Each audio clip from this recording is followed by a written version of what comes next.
सदा विमुक्तिसाधकम् कलाधरावतंसकम्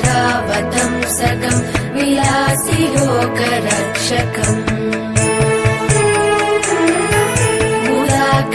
मुदाकरातमोदकम् सदा विमुक्तिसाधकम् कलाधरावतंसकम् विलासि लोकरक्षकम् अनायकैकनायकम्